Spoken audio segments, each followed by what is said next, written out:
Hello बच्चों। देखो ये क्वेश्चन लेके आए हैं कि आपके लिए in the circuit shown the cell is ideal. ये सेल जो है आइडियल है, मतलब इसका कोई इंटरनल रेजिस्टेंस नहीं है। EMF 15 volt, each resistance of 3 ओम।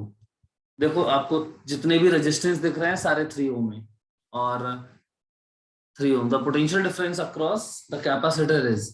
तो ये कैपेसिटर देखो दिख रहा है 3 माइक्रो फेरेड का। कह रहा है इसके इसमें चार्ज, पोटेंशियल डिफरेंस बताओ, मतलब इसमें चार्ज बता दो। समझ रहे हो ना? इसके और इसके बीच में पोटेंशियल डिफरेंस बता दो या चार्ज बता दो, एक ही बात है। ठीक, चलो देखते हैं। सबसे पहले ये बताओ, यहां से करंट जाएगी, यहां से करंट जाएगी, स्टेडी स्टेट तो है ही। यहां से करंट जाएगी, सब होगा क्या, सिर्फ इस वाली ब्रांच में नहीं जाएगी, है ना। कैपेसिटर वाली ब्रांच में करंट नहीं जाती है ना, तो कहाँ जाएगी फिर? तो यहां से करंट निकलेगी, ध्यान से सुनना, यहां आएगी ये आई, फिर यहां देखो डिवाइड होगी, बिल्कुल सही बात है। तो यहां डिवाइड हो जाएगी, तो ये देखो, ये देखो डिवाइड हो गई यहाँ पे। I1 मान लेते हैं, और इसमें चली गई कितनी बेटा, I2। क्लियर? तो ये I2 यहाँ जा रही है, देखो ऐसे सुनना ध्यान से, ये I2 गई, ये पूरी की पूरी I2 पता है इसमें आ जाएगी। तो इसका मतलब ये 3 ओम, 3 ओम और ये R, ये सारे 3 ओम है। तो ये 3 ओम और ये भी 3 ओम, कौन से ऑर्डर में होगा ये दोनों, देखो ये और ये कौन से ऑर्डर में होगा, सीरीज में, क्योंकि करंट सेम है इन दोनों में। सही है ना? तो और ये देखो, ये आ रही है कितनी, I1, और ये दोनों मिलके फिर से यहाँ पे कितनी हो जाएगी, I1 प्लस I2। ये हो जाएगा I1 प्लस I2, थोड़ा सुनना ध्यान से। अच्छा, ये I जो है I1 और I2 में कन्वर्ट हो गई, तो इसको I1 प्लस I2 ही लिख दो आप। ठीक, I1 प्लस I2। चलो ये चला गया, अब देखो ध्यान से, अब होगा क्या, I1 प्लस I2, इस वाले रेजिस्टेंस में कोई भी करंट नहीं होगी। क्यों? क्योंकि ये कैपेसिटर वाली ब्रांच है। क्लियर ना? तो इसमें कोई करंट नहीं होगी, तो ये I बराबर इसमें 0 होगा। तो ये I1 प्लस I2 जो है वो सीधा यहाँ पे आ जाएगा, I1 प्लस I2। और अब हमसे पूछ रहा है वो, क्या बता दो, इस कैपेसिटर पे चार्ज बता दो। तो देखो हम क्या करेंगे, कुछ भी नहीं, बहुत ही सिंपल क्वेश्चन है। ये 15 वोल्ट है ना, इसको मान लो 0 वोल्ट, इसको मान लेते हैं क्या, 0 वोल्ट। इसको क्या मान लो, ये 15 वोल्ट होगा ना, फिर ये हो गया 15 वोल्ट। ठीक, चलो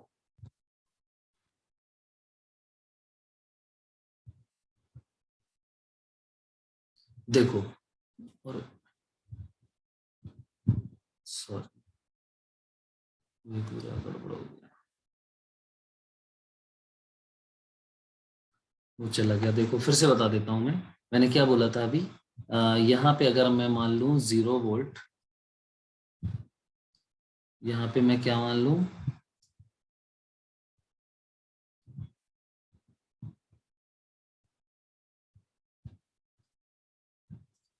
यहाँ पे मैं मान लूं 0 वोल्ट, और यहाँ पे होगा फिर कितना, यहाँ पे होगा कितना, 15 वोल्ट। क्लियर? तो यहाँ कितना होगा, 15 वोल्ट होगा, और यहाँ पे कितना होगा, 15 वोल्ट होगा। ये देखो बेटा 0 वोल्ट होगा, इसमें तो कोई वही नहीं है, क्या बोलते हैं, पोटेंशियल डिफरेंस, इसमें करंट ही नहीं है, तो ये 0 वोल्ट है, तो ये भी कितना होगा, 0 वोल्ट होगा। अब आप देखो, यहां से जो करंट मैंने भेजी थी I1 प्लस I2 थी, I1 प्लस I2 करंट मैंने भेजी थी, इसमें चली गई थी I1, और इसमें गई थी कितनी, I2। ठीक, अब आप एक काम करो, और ये I1 I2 जो यहां जा रही थी, वही I2 देखो यहां आ गई थी, I2। क्लियर?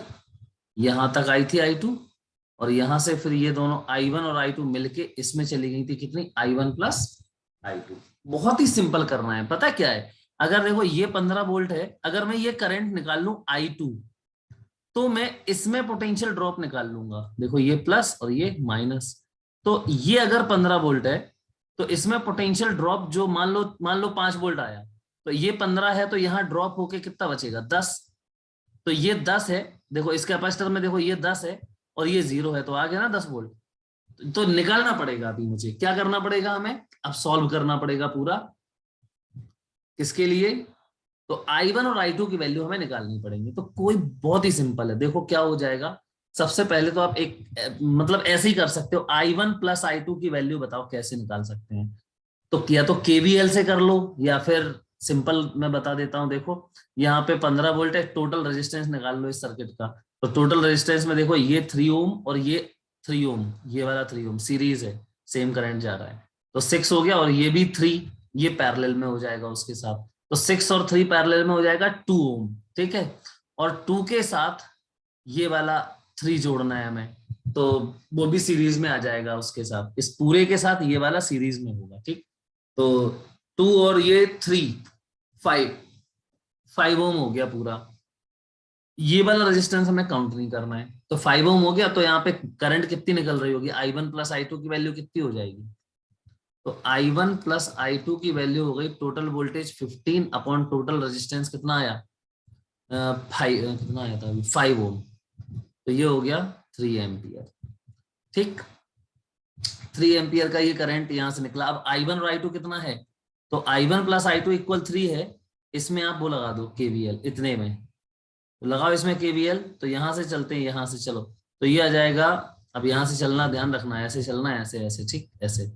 तो माइनस का 3I2, फिर इसमें चलोगे, ये भी माइनस का 3I2, और फिर यहाँ आओगे, देखो ये प्लस और ये माइनस, तो यहाँ ऐसे आओगे जब ऐसे, तो प्लस मिलेगा, प्लस का 3I1 बराबर कितना है, 0। तो यहाँ पे क्या हो जाएगा, ये ऐसे कर देते हैं, हाँ यहाँ पे क्या इक्वेशन बनेगी ये मेरी, 3 तो गया, तो ये 2I2 बराबर I1, ठीक। तो I1 की वैल्यू कितनी है, 2I2, यहाँ डाल दो, इसको फर्स्ट इक्वेशन मान लेते हैं। तो इन फर्स्ट डालो जरा इसको फर्स्ट में, तो देखो क्या आएगा, I1 प्लस I2, तो I1 की जगह पे रख दो 2I2 प्लस I2 बराबर कितना है, 3। तो 3I2 बराबर 3, तो I2 बराबर हो गया 1 एम्पियर। आप देख सकते हैं ये 1 एम्पियर की करंट है इसमें। तो अगर ये 1 एम्पियर की करंट है इसमें, I2 की वैल्यू 1 एम्पियर है, तो बेटा इसमें ड्रॉप कितना होगा, अगर ये 15 वोल्ट है, देखो ये 15 वोल्ट है अगर इसका, तो यहाँ कितना बचेगा फिर, 12 वोल्ट बचेगा, है ना, 3 वोल्ट का ड्रॉप हो जाएगा। तो ये हो गया 12 वोल्ट। अब ये 12 वोल्ट है और ये कितना है, 0। मतलब कि कैपेसिटर में पोटेंशियल डिफरेंस कितना हुआ, पोटेंशियल डिफरेंस ऑन कैपेसिटर बराबर 12 वोल्ट। ये हमारा आंसर है। क्लियर? तो ये थर्ड ऑप्शन क्लियर है। आई होप आप सभी लोग इस बात को समझे होंगे।